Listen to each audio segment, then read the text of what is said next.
Meanwhile, a virtual court appearance today for the Torrington EMT accused of throwing Molotov cocktails at 3 emergency service facilities, then fleeing to Pennsylvania where he was caught. 37-year-old Richard White was in Middletown court following charges from Old Saybrook police. He's accused of throwing a Molotov cocktail made from a mason jar inside the Hunter's ambulance facility on Post Road. Investigators say an hour after doing that, White threw another lit firebomb at the main Hunter's facility in Meriden. Mr. White's actions jeopardized the entire state of Connecticut by going after the very responders that he swore to serve. Channel 3 New London Bureau Chief Kevin Hogan was inside the courtroom today along with the suspect's wife. Kevin, what did he have to say and how did this whole thing play out here? Well, she didn't have much to say. She wouldn't identify herself to any of the media outside. She did say, though, he was a good man. So, Mark, this whole thing started to unravel on the morning of February 27th when Richard White appeared for a disciplinary hearing at Hunter's headquarters in Meriden.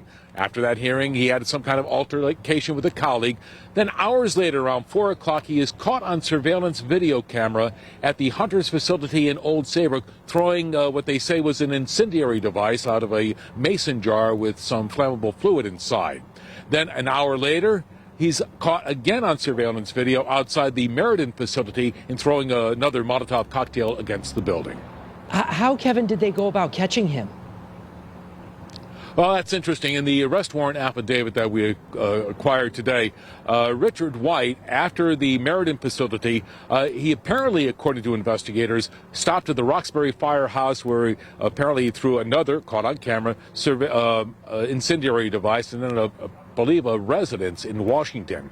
But then, around 10 o'clock at night, state police, they pinged his phone, and they identified he was heading westbound on Route 80 in Pennsylvania. And that's where they arrested him, held him, and he was brought back, and that's why he was in court today. Well, what happens next? Obviously in court, but what are the next steps here? Well, after appearance here in court on this arraignment, he faces arraignment tomorrow on 2 charges in Meriden Superior Court. And that's not all. There's a very big concern by his former employees and Hunter's ambulance that should he bond out, and bond's about $400,000 collectively, should he bond out, that they fear for their own safety. We'll have much more, Mark, coming on that on Eyewitness News starting at 5. Live the mobile newsroom in Middletown, Kevin Hogan, Channel 3, Eyewitness News.